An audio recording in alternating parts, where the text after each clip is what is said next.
আজি মই পাৰৰ মাংস কোমোৰাৰে বনাম। কোমোৰাটো বহুত উপকাৰী বস্তু, কাৰণ যদি আপোনাৰ হজম নহয়, কোমোৰা যদি দাইলত দিও খায়, বগা কোমোৰা, এইটো বগা কোমোৰা, তাৰমানে বগা কোমোৰা, কোমোৰাটো বহুত উপকাৰী, বহুত ভাল, হজমৰ কাৰণে বহুত ভাল। মই সেইকাৰণে পাৰৰ মাংস কোমোৰাৰে বনাম। আৰু তাতে মই পিঁয়াজ কাটি লৈছোঁ আৰু নহৰু অলপ বেছিকৈ চলাই লৈছোঁ, কাৰণ থেতেলাই লৈছোঁ, বহুত নহৰুটো থেতেলাই লৈছোঁ, কাৰণ পাৰৰ মাংসটো প্ৰেছাৰ, হাই প্ৰেছাৰৰ কাৰণে বেয়া বুলি কয়, আৰু বেয়াও হৈছে, কিন্তু যদি নহৰু বেছিকৈ দিয়া যায়, নহৰুটোতো স্বাস্থ্যৰ কাৰণে খুবেই ভাল। আমি নহৰু এনেও খুব বেছি খাওঁ, নহৰুটো স্বাস্থ্যৰ কাৰণে খুব ভাল, গতিকে মই এনেও নহৰু বেছি দিম, গতিকে আজি আৰু পাৰত আৰু বহুত বেছি দিছোঁ।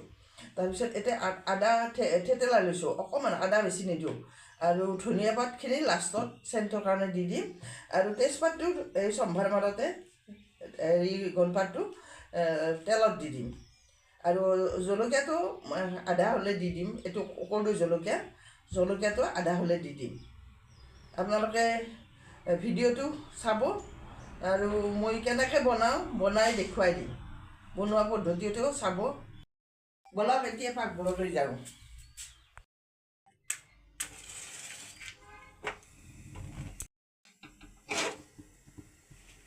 অকণমান দি, বেছি তেল নিদিওঁ, বেছি তেল নালাগে, বেছিকেইটা চিটিকি নোযোৱাৰ কাৰণে অকণমান ৰং গুড়া দিছোঁ।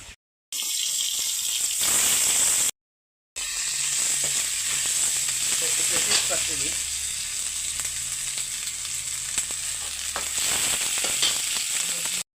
উপকাৰী, মেথি বস্তু খাব লাগে, মেথি হ'লে বসন্ত নহয়।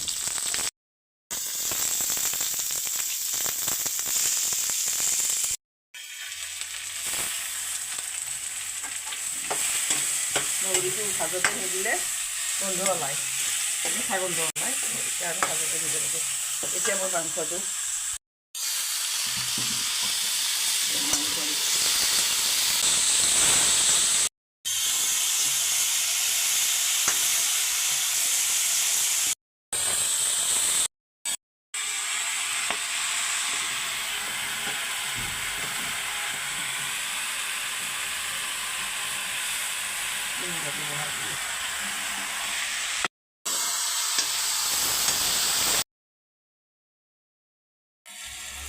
আদা দিছোঁ,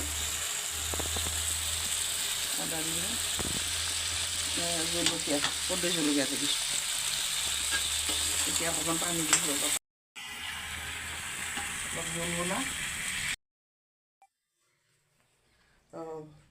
বনোৱা হৈ গ'ল।